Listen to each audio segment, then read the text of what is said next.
Hello বন্ধুরা, কেমন আছো সবাই? আশা করছি সবাই ভালোই আছো। আমিও তোমাদের ভালোবাসায় মোটামুটি ভালোই আছি। আমি হলাম প্রখর, তোমাদের ভালোবাসার মজুমদার ট্রাভেলের পক্ষ থেকে খোকা। তোমরা জানোই আমি হলাম মধ্যবিত্ত ঘরের একটি ছেলে। আজকের দিনে দাঁড়িয়ে আমরা বিভিন্ন জায়গায় ঘুরি এবং যেখান থেকে বলা ভুল, সেখান থেকে যা যা অভিজ্ঞতা অর্জন করি সবটাই তোমাদের সামনে তুলে ধরি। তো এই সিরিজেও তার কোনো ব্যতিক্রম হবে না। তোমরা দেখতেই পেলে আগের এপিসোডে আমরা ট্রেনে করে চলে এলাম নর্থ বেঙ্গলের এনজিপি অর্থাৎ নিউ জলপাইগুড়ি রেলওয়ে স্টেশনে। আমরা বলেছিলাম আলাদা করে কোনো ট্রেনের এপিসোড করব না, কিন্তু একটা কথা আছে বাংলায়, ঢেকি স্বর্গে গেলেও ধান ভাঙে। তো সত্যি কথা বলতে আমরা আর এই ক্ষেত্রে ব্যতিক্রম হতে পারলাম না, অর্থাৎ বলতেই পারো লোভটা সামলাতে পারলাম না, তাই একটা ট্রেনের এপিসোড করেই ফেললাম। তো চলো তাহলে আজকের এই পর্বের মধ্যে দিয়ে এনজিপি অর্থাৎ নিউ জলপাইগুড়ি স্টেশন থেকে শিলংয়ের উদ্দেশ্যে রওনা দেই। চলার পথে 45 কিলোমিটার রাস্তা আমাদের কভার করতে হবে। তো চলো তাহলে কথা না বাড়িয়ে আজকের এই সুন্দর গল্পটা শুরু করা যাক। Smoking and alcohol injurious to health, it causes to cancer. মদ্যপান এবং ধূমপান উভয় স্বাস্থ্যের পক্ষে হানিকারক। আপনারা উভয় থেকে বিরত থাকুন।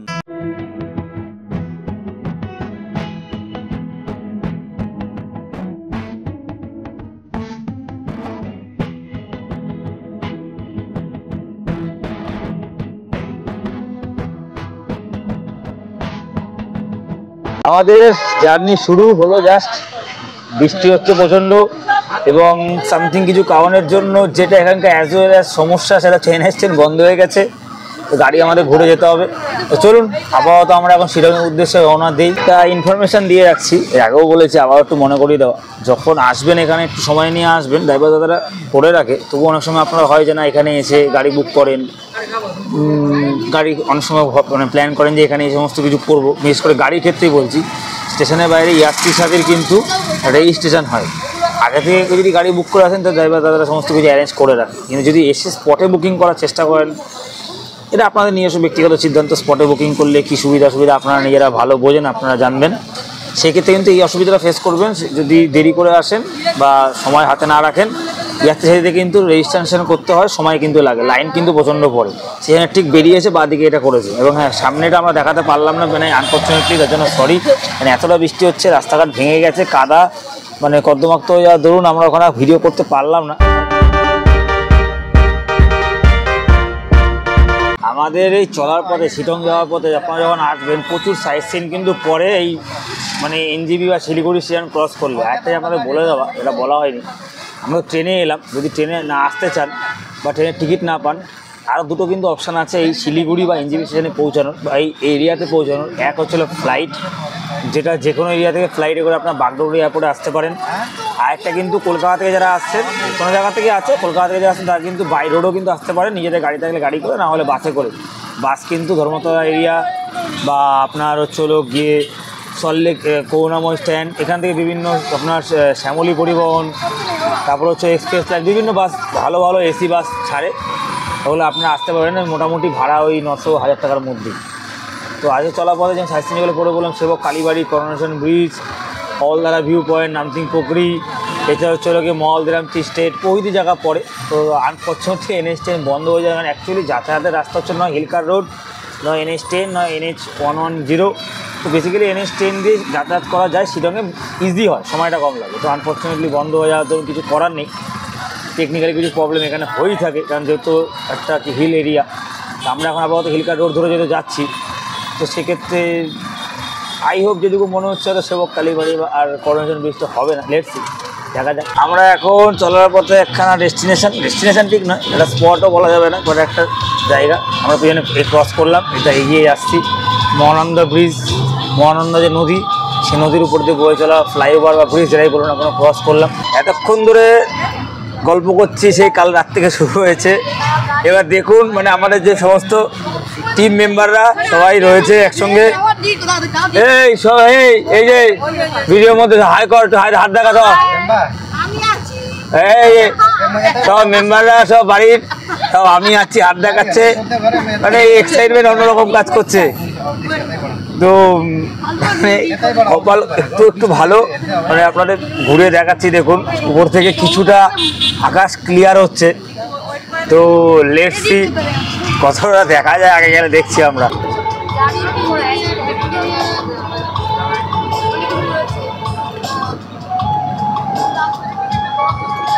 সামনেই দেখুন হেলিপ্যাড জোন।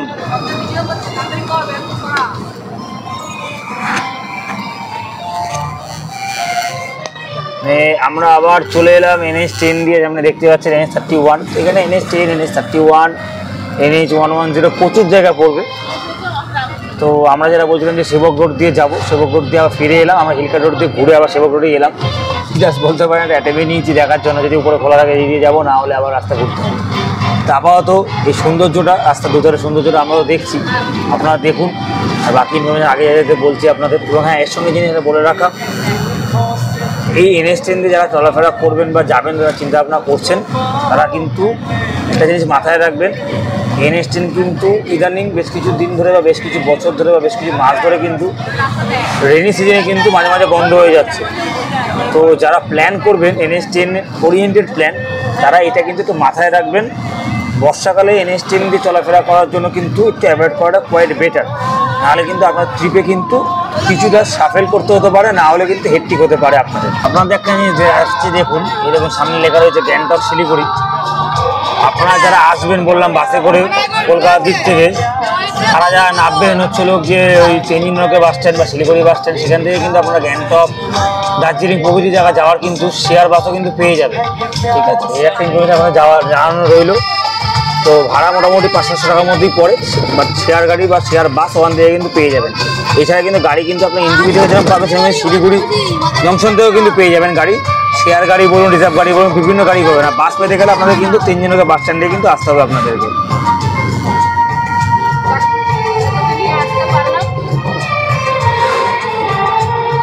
দেখুন সামনে সেই কাঙ্ক্ষিত লক্ষ্যের পাহাড় দেখা দিয়েছে সামনে।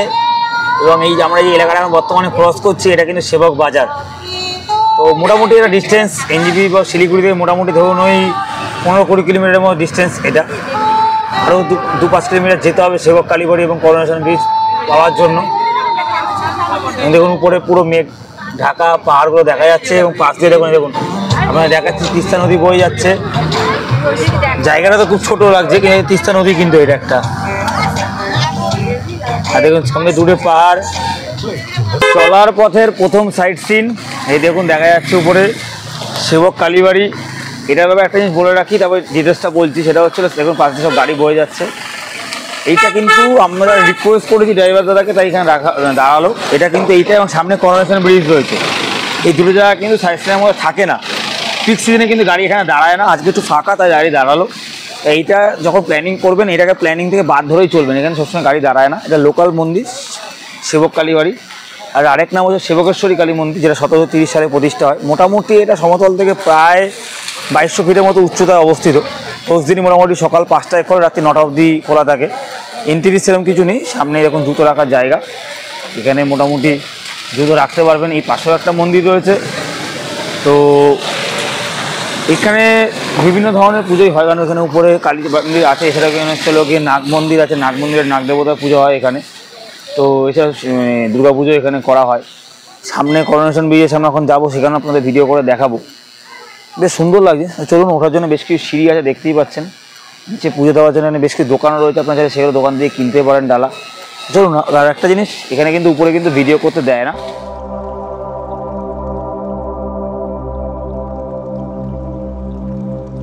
আমরা জাস্ট পুজো দিয়ে নামলাম। আপনাদের কাছে বলছিলেন যে করোনেশন ব্রিজের ওখানে গিয়ে কথা বলবো, কিন্তু তার আগে ইনফরমেশনটা দিয়েই দিই। এখানে পার্কিং লটে কিন্তু গাড়ি দাঁড়ায়। সামনে পার্কিং লট রয়েছে, পিছন দিকে পার্কিং লট রয়েছে। এই সমস্ত দোকানগুলো দেখছেন, এখানে মোটামুটি ডালা যেগুলো বললাম পাওয়া যায়, মোটামুটি 50-100 টাকা দিয়ে ডালা পাওয়া যায়। আর ভিতরে ফটো তোলা তো নিশ্চিত আপনাদের বললাম। এছাড়াও কিন্তু ভিতরে কিন্তু কালীমাতা মন্দির রয়েছে এবং লোকনাথ বাবার মন্দির কিন্তু রয়েছে। যেটা বললাম হচ্ছে নাগ মন্দিরও রয়েছে। আমরা তো পুরোটা ঘুরে দেখতে পারলাম না, ভিতরে হয়তো কোনো জায়গায় আছে, কারণ ছোটো ছোটো অনেকগুলো মূর্তি ছিল। এছাড়া দুর্গাপুজো তো হয় বললাম।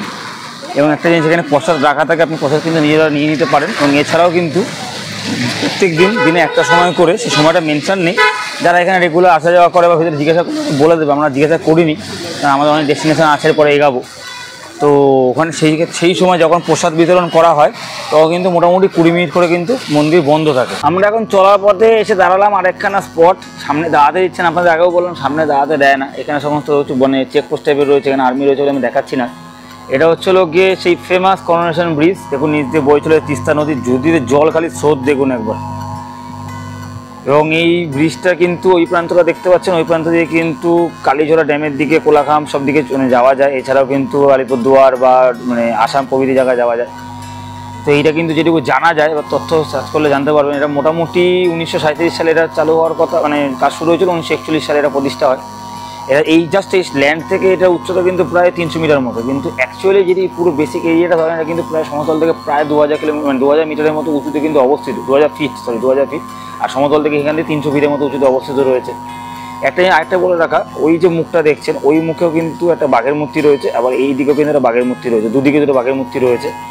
তো লোকাল লোকেরা কিন্তু এটাকে কিন্তু টাইগার ব্রিজও বলে বা বাঘখোল ব্রিজ নামে পরিচিত আছে। তো বাঘখোলটা এই মাত্র এখানে জানতে পারলাম বলে বললাম, বা টাইগার ব্রিজ এখানে বলা হয়।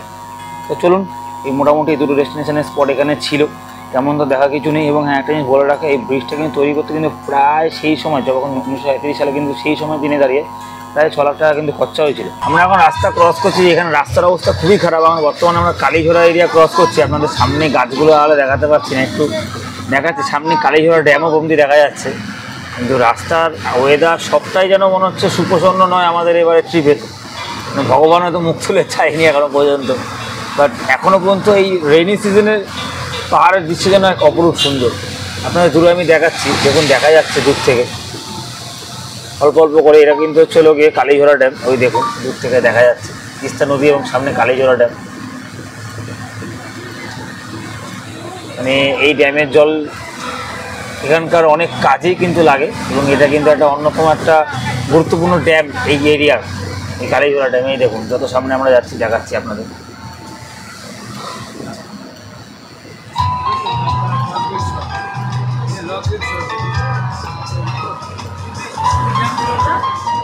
কালীঝোড়া ড্যাম।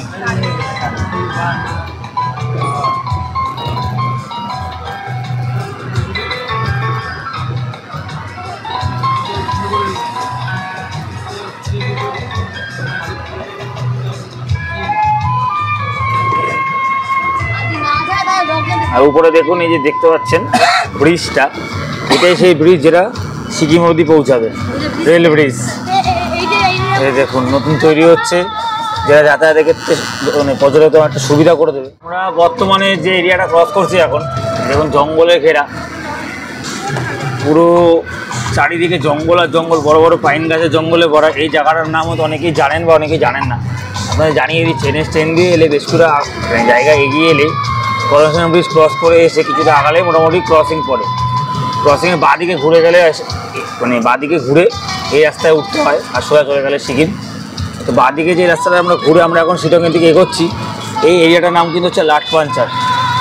লাটপাঞ্চারের এই এরিয়াটা কিন্তু বেসিক্যালি যেটা যেন ফেমাস, একটাই পাইন ফরেস্টের জন্য ফেমাস। বর্ষাকালে যখন গাছের পাতা ভর্তি থাকে, সূর্যে আলো পর্যন্ত ঠিকভাবে এখানে পৌঁছায় না। এছাড়াও কিন্তু আরও দুটো কারণে ফেমাস, তার মধ্যে একটি হচ্ছে এখানে বিভিন্ন ধরনের কিন্তু পাখি দেখা যায়, খুব সুন্দর সুন্দর পাখি, পাখির ডাক, পাখির আওয়াজ। এছাড়া সরীসৃপ প্রাণী দেখা যায়, এবং সরীসৃপ প্রাণী বলতে যার নাম প্রথম আসে বিলুপ্ত প্রায় এক ধরনের সরীসৃপ, তার নাম হচ্ছে স্যালামেন্ডার।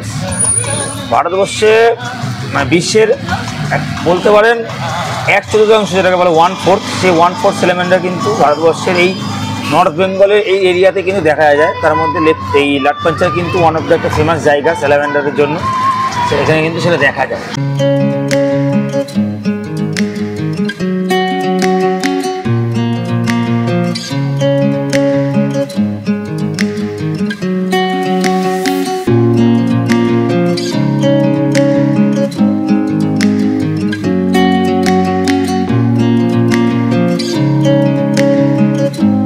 আমরা প্রায় অনেকটা উঠে এলাম, চলার পথে বেশ কিছু ছোটো ছোটো পাহাড়ি গ্রাম পড়ছে, যার মধ্যে একটা জায়গা দিলাম কামবার বলে নাম, এছাড়া বাগুড়া, এখানে পাহাড়ি গ্রাম। এগুলো কিন্তু প্রত্যেকটা কিন্তু কার্শিয়াং সাব ডিভিশনের আন্ডারেই পড়ে। মানে সামনে গেলে আমরা যাই না এই রোডে পাবো কি না, কিন্তু এখানে একটা ফেমাস বলা ভুল, লোকাল একটা শিব মন্দির আছে যার নাম হচ্ছিল গিয়ে আপনার শিবখোলা মন্দির। এই শিবখোলা মন্দিরটা কিন্তু 1789 সালে চালু হওয়ার পড়েছিল, পরবর্তী সময় বন্ধ হওয়ার পর আবার 1899 সালে ফিরে এসে আবার চালু হয়, তখন আবার রিপেয়ারিং বন্ধ হয়, আবার 1956 সালে চালু হয়। বিভিন্ন সময় বিভিন্নভাবে বন্ধ হয় মন্দিরটা, কিন্তু এখন 1956 সাল থেকে রানিংই আছে। আপনাদের দেখার সামনে রাস্তা কতটা খারাপ হয়ে রয়েছে, এবং এর সঙ্গে বলা ওই মন্দিরটা কিন্তু এনজিপি থেকে আসতে মোটামুটি 44-45 কিলোমিটার লাগে, আর শিলং থেকে 3-4-5 কিলোমিটারের মধ্যে। হ্যাঁ, এনজিপি থেকে আসতে সময় লাগে 1-1.5 ঘন্টা, আর শিলং থেকে ধরুন 15-20 মিনিট ডিস্টেন্স লাগে। যেটুকু জানা যায় ওখানে ধরুন নদী মিনস্থলও আছে। তো বেশ কিছু ইনফরমেশন তো আমরা আস্তে আস্তে জোগাড় করছি। আমাদের পাশে ড্রাইভার দাদা গাড়ি চালাচ্ছে, মানে এই রাস্তা দিয়ে তারা যে কতটা এক্সপার্ট সেটা তারা এখানে প্রমাণ পাওয়া যায়।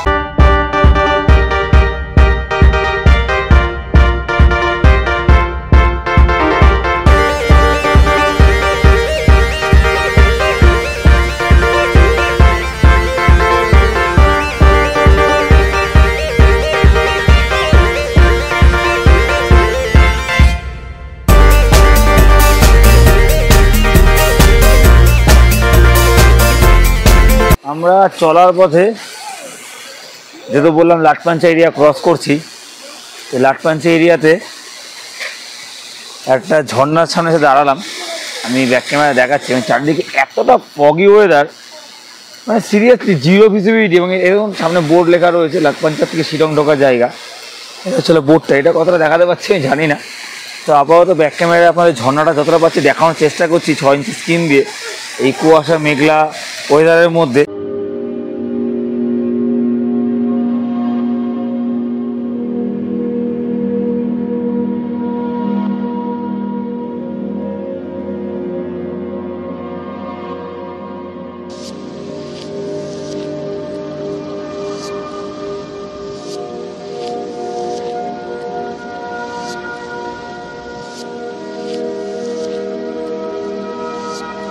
এখানে কিন্তু বেশ কিছু চা বাগান আছে আশেপাশে। এই চা বাগানগুলোর মধ্যে আপনারা সবাই জানেন দার্জিলিং এরিয়াতে বেশ কিছু চা বাগান আছে, মেরিক এরিয়াতে, তাগদা তিনচুর এরিয়াতে বেশ কিছু চা বাগান আছে, কিন্তু শিটং এরিয়াতে চা বাগান আছে, যে কটা চা বাগান আছে আর কি, তার মধ্যে অন্যতম ফেমাস একটা চা বাগান হচ্ছিল মহালদিরাম চা বাগান। তো দেখা যাক আজকে আমরা যাওয়া দেখতে পারি না কিনা, কালকে দেখতে পারি না কিনা, আমাদের মধ্যে পড়বে না। তো সমস্ত সাইড সিন তো একবারে করাটা সম্ভব নয়, চেষ্টা করবো অবশ্যই, যদি আমরা যাই অবশ্যই আপনাদের দেখানো। বাট এই মলদেরাম চা বাগান নিয়ে একটা তথ্য আমাদের দিয়ে রাখা ভালো, এনটিপি কিছু লাগে না। নর্থ বেঙ্গলের যে কটা চা বাগান রয়েছে আমাদের অন্যতম বৃহত্তম চা বাগান, এই বলতে পারেন শিটংয়ের মধ্যে অন্যতম ফেমাস একটাই। প্লাস এটা কিন্তু সমতল থেকে প্রায় কিন্তু 5800 ফিট উচ্চতায় কিন্তু অবস্থিত। এটা বুঝতেই পারছেন কতটা উঁচু জায়গায় কতটা ভালো সুন্দর ফেমাস চা বাগান অবস্থিত রয়েছে। আপনাদের চলার পথে এখানকার লোকাল মানুষদের কাছ থেকে দাঁড়িয়েছিলাম, যখন এই ওয়াটারফলটা দেখছিলাম তখনই দু একজন জিজ্ঞাসা করছেন, জানা গেল গল্প করতে করে যেটা জানা যায়, এখানে নাকিমা বলে একটা ফুল পাওয়া যায়। জেনারেলি এটা মোটামুটি সেপ্টেম্বর-অক্টোবর মাসে পাওয়া যায়, ঠিক বর্ষাটা পরে পরে। নাকিমা বলে একটা ফুল, সেই ফুল থেকে একটা রস তৈরি করা হয়, একটা প্রসেসের মাধ্যমে তৈরি করা হয়। সেই রসটা যদি আপনি সেবন করেন বা খান, তাহলে বলা হয় মেডিসিন টেকনোলজি, যারা আয়ুর্বেদিক মেডিসিন আর কি, সেই টেকনোলজির থ্রুতে এই টায়ার্ডনেস নাকি কমে যায়। সত্যি মিথ্যে জানি না, বলতে পারবো না, এখানকার লোকেরা এটা বিশ্বাস করে। এর সঙ্গে আরেকটা ফল পাওয়া যায় ওই সময়, যার নাম হচ্ছিল ফং ফল। সেই ফং ফল থেকে এক ধরনের ফ্রুটস থেকে যে রস পাওয়া যায়, বা ফং ফল অনেকে খায় এখানে, ওই ফলটা আপনি যদি কনজিউম করেন বা খান, জানা যায় ওই ফলটার দরুন আপনার শরীরে ডায়াবেটিস থেকে অনেকটা কমে যায়। আমরা প্রায় এনজিবি থেকে 45 কিলোমিটার রাস্তা, 45-46 কিলোমিটার রাস্তা ক্রস করে চলে এলাম হচ্ছিল গিয়ে অলদারা ভিউ পয়েন্ট। শিলং থেকে আসা যায়, রাপা শিলং অবস্থিত 15-20 কিলোমিটার লাগে। আর দার্জিলিং থেকে যদি আসেন মোটামুটি 60-62 কিলোমিটার মতো ডিস্টেন্স রয়েছে। এটা হচ্ছিল পার্কিং পয়েন্ট, এটা হচ্ছে অলদার সমস্ত পার্কিং জোন। 10 টাকা করে জেনারেলি এন্ট্রি ফিস, গাড়ির জন্য 50 টাকা করে এন্ট্রি ফিস, কিন্তু গাড়ি করে একবার ঢুকলে আলাদা করে লাগে না, কিন্তু বাইকে করলে কিন্তু আলাদা করে আবার এন্ট্রি ফিস দিতে হয়। তো এটা সমতল থেকে প্রায় 5000 ফিট উচ্চতায় অবস্থিত। এটা যার জন্য ফেমাস, এটা হচ্ছিল সামনে আমি যাবই দেখাচ্ছি, কারণ 360 কাঞ্চনজঙ্ঘা ভিউ পয়েন্ট দেখা যায়। এবং এখানে আরেকটা কারণে ফেমাস হচ্ছে সিংকোনা গাছ এখানে আছে, সিংকোনা ফ্যাক্টরি, যেটা সামনে মংপোতে প্রচুর রয়েছে। উইনাইন তৈরি হতে খুব কাজে লাগে সিংকোনা। তো চলুন আবহাওয়া, আমরা সামনের দিকে যাচ্ছি। দার্জিলিং থেকে আসলে তো মোটামুটি 60-65 কিলোমিটার লাগে, তো আমরা দার্জিলিং থেকে আর মানে শিলং থেকে 10-15 কিলোমিটার, শিলং থেকেও না, আমরা ডাইরেক্ট এনজিপি থেকে গেলাম। শিলিগুড়ি থেকে এলেও 45-এর জায়গা হয়তো 47-48 1-2 কিলোমিটার দিক ওদিক হতে পারে। সারাদিনই মোটামুটি খোলা থাকে। হালকা হালকা ঠান্ডা একটা লাগছে এখানে, ওয়েদার পুরো ফগ ওয়েদার রয়েছে, হয়তো কাঞ্চনজঙ্ঘা দেখতে পাবো না। এখানে যারা থাকতে চান অলদারা ভিউ পয়েন্টে সেই একটা কটেজও রয়েছে, কতটা দেখাতে পারছি জানি না, এতটাই জিরো ভিজিবিলিটি হয়ে গেছে, সামনে থেকেও যা দেখি সব অন্ধকার অন্ধকার। আমরা তো নিজেদেরই অন্ধকার লাগছে এই ক্যামেরা স্ক্রিন দিয়ে, আপনারা আশা করি আপনারা পরিষ্কার দেখতে পাচ্ছেন না, তো তার জন্য দুঃখিত। আমরা জাস্ট এসে পৌঁছালাম, এটা হচ্ছিল ভিউ পয়েন্ট, এই ব্যাগটা হচ্ছে ভিউ পয়েন্ট। এখান দিয়ে পুরো কাঞ্চনজঙ্ঘা পরিষ্কার দেখা যায়। আর এখানে যখন হোমস্টেটা ছিল দেখালাম, সানরাইজ হোমস্টে নাম দিয়েছে। একটা তো সানরাইজ হোমস্টে আমরা জানি সবাই সান্দাকপুরে আছে, এখানে আরেকটা হোমস্টে নাম লিখেছে। কিন্তু একটা জিনিস বলছি, এই ভিউ পয়েন্টে বা এই হোমস্টে যারা থাকবেন তাদের কিন্তু অবস্টিকালস কিন্তু আছে, সেটা হচ্ছে গাড়ি কিন্তু এই হোমস্টে অব্দি আসছে না, যেটা দেখলাম ও নিচে দাঁড়াচ্ছে, এবং ওই ব্যাগটা ক্যারি করা কিন্তু খুব ডিফিকাল্ট। সুতরাং শিলংয়ের অন্য জায়গাতে স্টে করা মানে বেটার বলবো। এটা কারণ এটা আপার শিলং অবস্থিত, আপার শিলং আরও অনেক ভালো ভালো হোমস্টে আছে। তো আর কিছু এখানে দেখার মতো নেই, আর আনফর্চুনেট বলবো, সত্যি আনফর্চুনেট, কিছু দেখাতে পারছি না, কারণ আমরা নিজেরা কিছু দেখে উঠতে পারছি না, এতটা ফগ হয়ে রয়েছে, এতটাই ফগি। বহু জায়গায় বৃষ্টি ফেস করেছি, আমরা অরুণাচলে দেখেছেন শিলাস পাস বা বুমলা পাসে এতটা ফগ পাইনি যতটা এখানে পেলাম। তো চলুন আপাতত এখান থেকে বেরাই। মোটামুটি এখন মানে বাজে প্রায় আপনাদের হচ্ছে লোক গিয়ে 1:30 মতো, সিচুয়েশন প্রায় 3-3:30 বেজে গেছে, মানে আজকে সানসেটও দেখতে পাবো না এখান থেকে।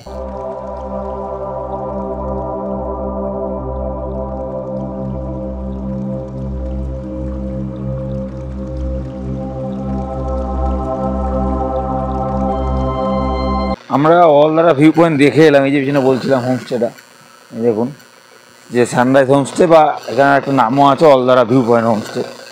এখানে কিন্তু অলদারা ভিউ পয়েন্ট হোমস্টেতে, বা হোমস্টে বলা ভুল, এই অলদারা ভিউ পয়েন্ট মোটামুটি জেনারেলি দর্শনে সাধারণ পর্যটকের জন্য গণে দেখার জন্য কোনো টাইমিং কিন্তু ফিক্স নেই, কিন্তু এই বর্ষাকালে বা কোনো মানে ক্রুশিয়াল সিচুয়েশন তৈরি হলে কিন্তু সেক্ষেত্রে মোটামুটি 4-4:30 মধ্যে কিন্তু বন্ধ হয়ে যায়। আমরা জাস্ট দেখলাম যে অলদারা ভিউ পয়েন্ট থেকে জাস্ট 2-5 মিনিট এগিয়ে আমরা এলাম হচ্ছে নামথিং পুকুরিতে। তো প্রায় এনজিপি থেকে তো 47 কিলোমিটার রাস্তা আছে, শিলং থেকে 30 কিলোমিটার, দার্জিলিং থেকেও প্রায় ওরকমই কম বেশি, মানে মোটামুটি ধরুন 30-35 কিলোমিটার। তো শিলং থেকে দার্জিলিং থেকে মোটামুটি 50-55 কিলোমিটারের মতো, সময় মোটামুটি 1-1.5 ঘন্টা 2 ঘন্টা সব জায়গা থেকে লাগে। শিলং থেকে আধা ঘন্টার মধ্যে চলে আসা যায়। প্রায় সমতল থেকে 4000 ফিট যদি অবস্থিত রয়েছে, ভিতরে লেক রয়েছে, এখানে একটা হনুমানের মূর্তিও রয়েছে, এপাশে দেখা যাচ্ছে, আমি সামনে গিয়ে দেখাচ্ছি। এখানে কিন্তু ভালো সেলেমেন্ডার্স দেখা যায় প্রচুর পরিমাণে, প্রায় 760-80 রকমের সেলেমেন্ডার্স দেখা যায়। বিশ্বে যে কটা সেলেমেন্ডার্স যেখানে যেখানে পাওয়া যায় তার 1/3 কিন্তু এখানে দেখা যায়, আপনার আগেও বলছিলাম।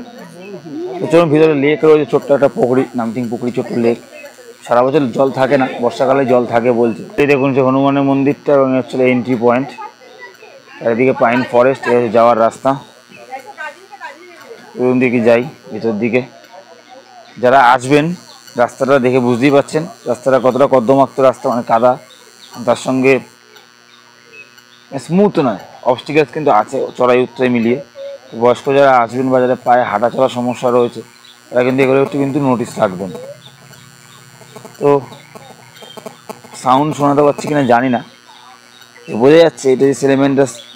সেলেমেন্ডাস এক ধরনের আপনার সরীসৃপ জাতীয় প্রাণী, দেখতে একটা গিরগিটি বা টিকটিকির মতো দেখতে, পার্থক্য শুধু একটাই, টিকটিকি ছোট হয়, সেলেমেন্ডাস বড় হয়, গিরগিরি রং পাল্টায়, সেলেমেন্ডাস কোনো রং পাল্টায় না।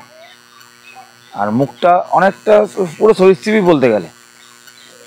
তো এই হলো লেকের যে অংশটা শুরু হচ্ছে, সামনে ছোট্ট লেকের জল রয়েছে, সারা বছর জল থাকে না বলছে, দেখা যাক বর্ষা তো হয়েছে, জল যদি পাওয়া যায়। চারিদিকে একদম ঘন পাইনের জঙ্গল, তার মাঝখানে এই সুন্দর একটা জায়গা। এই জঙ্গলের মধ্যে না, বা এই পুকুরি সারাউন্ডিং যে এরিয়াটার মধ্যে না, বেশ কিন্তু চারিদিকে রাস্তা কিন্তু চলে যাচ্ছে। দেখুন এই দেখুন একটা সাইড দিয়ে রাস্তা চলে যাচ্ছে। সবাইকে বলা মেন স্টেট রাস্তাটা ধরেই কিন্তু এগোবেন সামনের দিকে, যতই চড়াই থাক ওটাই কিন্তু অ্যাকচুয়াল রাস্তা। এই দেখুন লেক। এবং আপনাকে তখন বলছিলাম যে দার্জিলিং থেকে আসতে মোটামুটি 50 কিলোমিটার মতো রাস্তা, সেটা কিন্তু না, আমি জিজ্ঞাসা করলাম শর্টকাট রাস্তাও আছে, সেক্ষেত্রে মোটামুটি 35-40 কিলোমিটারের মধ্যেও কিন্তু এখানে চলে আসা যায়। লোকাল যারা ড্রাইভার তারা আপনাদের নিয়ে আসতে পারবে, শর্টকাট রাস্তাও আছে।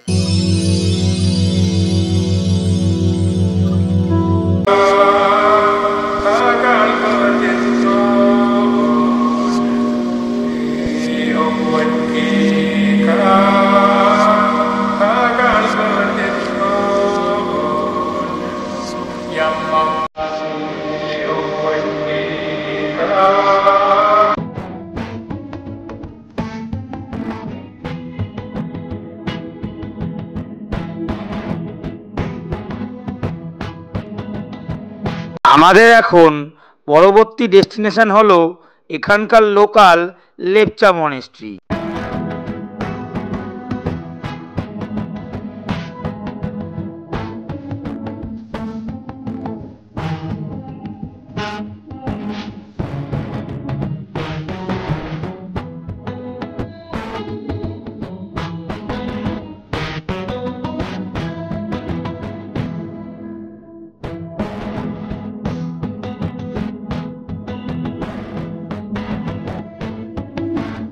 আমরা ঘুরতে ঘুরতে আজকের মোটামুটি বলা যেতে পারে শেষ একটা ট্যুরিস্ট ডেস্টিনেশন স্পটে এলাম। সেই জায়গাটার নাম হচ্ছিল গিয়ে লেপচা মনেস্ট্রি, যার আরেক নাম হচ্ছে শিলং অবস্থিত, যার আরেক নাম হচ্ছিল গিয়ে পাখাড়িয়া এবং লেপচা মনেস্ট্রি। শোনা যায় পেমা লিঙ্গা বলে একজন লেপচা মানুষ বা লেপচা সম্প্রদায়ের একজন ব্যক্তি, গুণী ব্যক্তি, তিনি প্রতিষ্ঠা করেছিল এই মনেস্ট্রিটা। এই পিছনেই রয়েছে, আমরা যাচ্ছি এই পাশটাতে। 1974 রিনোভেশন করা হয়। দেখুন উপরেও জায়গা রয়েছে, বেশ কিছু ওঠার জায়গা, ফটো তোলার জায়গা। প্রায় 350 বছরের পুরনো একখানা মনেস্ট্রি। তো এনটিভি সেরকম নেই, প্রত্যেক দিনই ওই দূরে দেখা যাচ্ছে, ওই দূরে রয়েছে হচ্ছিল মনেস্ট্রিটা। আমার সামনে যাচ্ছি, ফটো তুলতে পারলে বা ভিডিও করতে পারলে অবশ্যই দেখাবো। সকাল 9টা থেকে সন্ধ্যে 5টা অবধি খোলা থাকে। তো লেপচা সম্প্রদায়ের মানুষ এখানে বেশি আসা যাওয়া করে। ভিতরে স্কুল রয়েছে, তো বেশ সুন্দর সাজানো গোছানো জায়গা। বুদ্ধিস্টদের যে একটা কালচার, একটা ভাইবস, এটা খুব সুন্দর ওখানে ইমপ্যাক্ট রয়েছে। আমি দেখাচ্ছি আপনাদেরকে সামনে গিয়ে, এখানে ব্যাক ক্যামেরা করে দেখাবো অবভিয়াসলি, তো ফ্রন্ট ক্যামেরা আপাতত দেখাচ্ছি। দেখুন, দেখতে পাচ্ছেন পিছনে ওই হলো মনেস্ট্রি সারাউন্ডিং জায়গাটা। বেশ ভালো লাগে জায়গাটা, খুব সুন্দর সাজানো গোছানো একটা পুরনো মনেস্ট্রির মধ্যে। মানে 350 বছরের পুরনো একটা ঐতিহ্যকে বহন করছে এখানে। এটা মানে বলো না, ভাষায় প্রকাশ করা খুব ডিফিকাল্ট। এবং সমতল থেকে প্রায় এর উচ্চতা প্রায় 5,500 ফিটের কাছাকাছি প্রায় এর উচ্চতা। এই হলো মনেস্ট্রি যাওয়ার চলার পথ, আর এই হলো দূরে মনেস্ট্রি দেখা যাচ্ছে। তো এই মনেস্ট্রির চারিদিকে কিন্তু দেখছেন পুরো জঙ্গলময় এলাকা। মানে বর্ষাকালে একটু ডিফিকাল্ট বলা যেতেই পারে। এটা কিন্তু পুরোটা আপার শিলংয়ে অবস্থিত। শিলংয়ে আরও ভালো ভালো সাইট সিন আছে, যেগুলো আমরা কালকে দেখার চেষ্টা করব। তো বর্ষাকালে এইসব জায়গায় যখন আসবেন একটু সাবধান মেনটেন করবেন। দেখুন বর্ষাকালে অবভিয়াসলি শিলংয়ের সৌন্দর্য দ্বিগুণ মাত্রা বেড়ে যায়। এটা যেরকম কোয়াইট ন্যাচারাল, সেরকম কিন্তু সাবধানতা অবলম্বন করাও কিন্তু আপনাদের ক্ষেত্রে খুবই প্রয়োজনীয়তা আছে বলে আমি মনে করি। তো চলুন সামনে আমরা মনেস্ট্রি দিকে যাচ্ছি।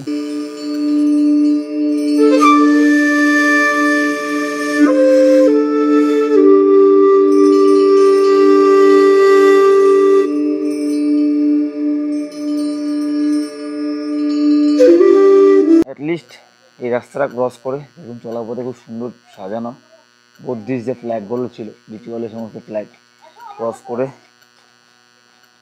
প্রায় এই মনেস্ট্রির সামনে চলে এলাম আমরা। প্রায় এটা হচ্ছিল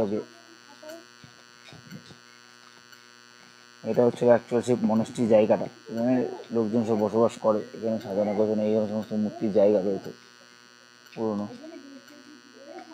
এটা হচ্ছে মনেস্ট্রি সমস্ত কিছু। ভিতরে আমরা দেখছি আপাতত কোনো মানে কিছু বলেনি, বাধা কিছু নেই। তো আই হোপ ভিতরে বাধা দেবে না। ভেতরটা গিয়ে ভিডিও করে আপনাদের দেখাচ্ছি, দেখাতে পারলাম তোমাদেরকে, দেখাচ্ছি এই দেখাতে পারি। বাইরের ভিডিওটা এরকম টাইপের।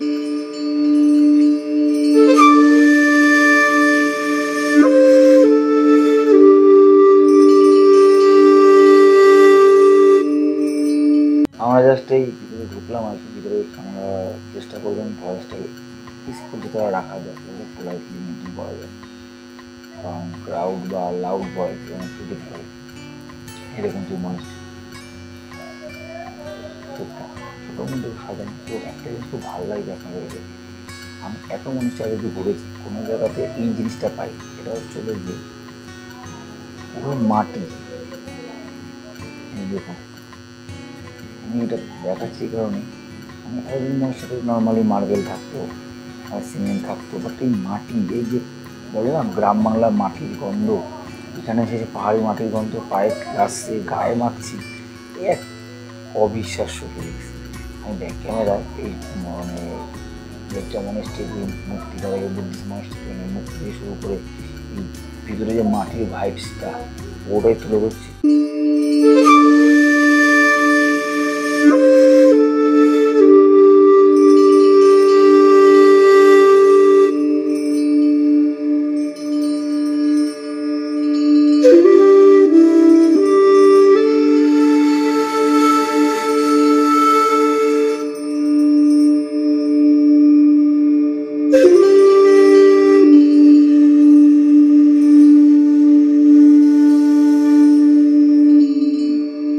মেঘের দেশের মধ্যে দিয়ে এখন যাব আমরা কমলালেবুর দেশ, সেই শিটং অলরেডি প্রবেশ করেই গেছি, আবার শিটংয়ে আছে। চলার পথে আমি প্রথমে বলেছিলাম এখানে একটা চা বাগান পরে মলদ্রাম টি স্টেট, আমরা ভেবেছিলাম হয়তো যাবো না, ডাইরেক্ট হোটেলে চলে যাবো, কিন্তু আমার ড্রাইভার দাদা বললো যে না এখানে মলদ্রাম টি স্টেটের সামনে দিয়ে আমরা যাচ্ছি, দাঁড়ান দেখে নেন। এই ড্রাইভার দাদাটা খুব সুন্দর এবং খুব মানে বাবা অর্গানাইজ করেছে। ড্রাইভার দাদা এই মানে ভদ্রলোকের ব্যবহার থেকে শুরু করে খুব মানে পোলাইট, এবং ওনার নাম আর নাম্বার আমি এখানে দিয়ে দেবো ভিডিওর মধ্যে। তো এই পিছনে দেখা যাচ্ছে দেখুন, এই পাশটা হচ্ছিল গিয়ে মলদ্রাম টি স্টেট, মলদ্রাম মানে চা বাগান, যে কটা বড় বড় চা বাগান আছে যেরকম গোপালধারা, অরেঞ্জ ভ্যালি, তার মধ্যে এই শিটং এরিয়া কিন্তু মলদ্রাম চা বাগানটা কিন্তু অনেকটা ফেমাস চা বাগান।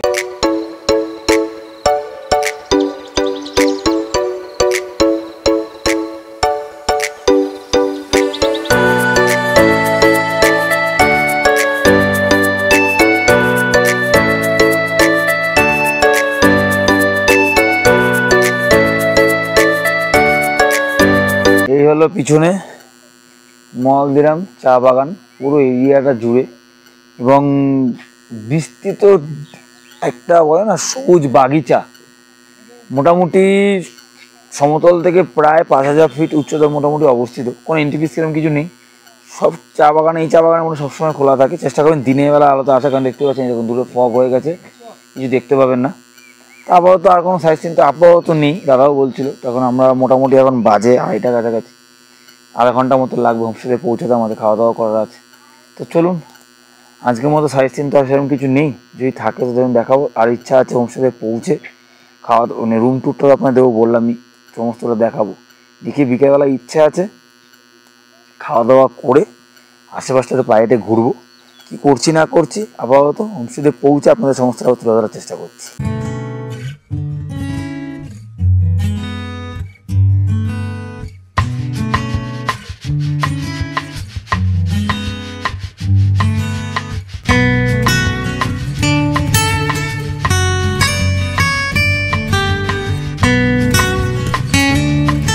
দীর্ঘ যুদ্ধ করে লড়াই করে মোটামুটি এই হচ্ছে আমাদের হোমস্টে। পিছনে এই ছিল পাশে পাহাড়, পাহাড়ের কোলে এই আমাদের হোমস্টেতে ঢুকলাম জাস্ট, অরেঞ্জ ভ্যালি হোমস্টে। ঘরে গিয়ে আমি দেখাচ্ছি এই একটা, এই পাশে বসার জায়গা রয়েছে দেখা যাচ্ছে, বেশ সুন্দর গ্রাম্য পরিবেশ, পাহাড়ি গ্রাম্য পরিবেশ। এটাকে যে অফবিট এরিয়া সেগুলো নয়, ড্রাই এরিয়া, যেটা সিনিক বিউটির মধ্যে ড্রাই মানে অফবিট এরিয়া খুব একটা ঘোরা হয়নি। তো চলুন ভিতরে গিয়ে আমি রুমের ইন্টেরিয়ারটা দেখাচ্ছি, দেন খাওয়া দাওয়া করবো। এই হলো রুম আমাদের, একটা খাট, একটা খাট মোটামুটি খাটে, এই খাটেও দুজন, এই খাটেও দুজন, 4 জন শোয়া যাবে।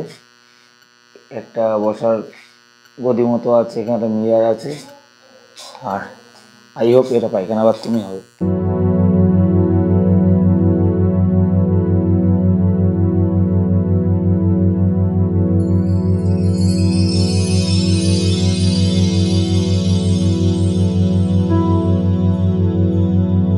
আমাদের মোটামুটি খাওয়া দাওয়া কমপ্লিট হয়ে গেল। এই হচ্ছে খাওয়ার জায়গা, আর এদিকে হচ্ছিল গিয়ে পুরো শিলংয়ের পাহাড়, মেঘ ভাসছে পুরো রীতিমতো, মানে একটা এদিকে হচ্ছিল গিয়ে জঙ্গল, একটা দারুণ ভাইবস লাগছে, দারুণ ভাইবস, মানে এক কথায় অবিশ্বাস্য। এবং খাওয়া দাওয়ার একদম লাইট খাবার, মানে টিপিক্যাল অফবিট, একটা অফবিটে হোমস্টেতে যেরকম খাবার হয় ঠিক সেরকম খাবার। তো আবারও বলা, আমাদের ফ্যামিলি অর্গানাইজেশন যারা বাবা চালায় সেখান থেকে সমস্ত কিছু করা, যারা যেতে চান যেতে মানে অবশ্যই যোগাযোগ করবেন, নাম্বার আমি ডেসক্রিপশনে দিয়ে দেবো। আর এই আজকের এই সিরিজটা পুরোটা কেমন লাগলো প্লিজ জানাবেন। আজকে আর তেমন খুব একটা অ্যাক্টিভিটি করার সেরকম চিন্তাভাবনা করছি না, তাই ভিডিওটা এখানে শেষ করে দিচ্ছি। এবং কারণ আজকে হালকা হালকা বৃষ্টি শুরু হয়েছে, আমরা রুমেই থাকবো এখন, আড্ডা মারবো, গল্প গুজব করবো। তাই আবারও বলা, ভিডিওটা কেমন লাগলো প্লিজ লাইক সাবস্ক্রাইব ফলো করে দেবেন, যদি ভালো লাগে সবার মধ্যে শেয়ার করবেন। তো চলুন এই ভিডিওটা আজকের মধ্যে এখানে শেষ করছি, নেক্সট ভিডিও আপনার সঙ্গে আবার দেখা হবে।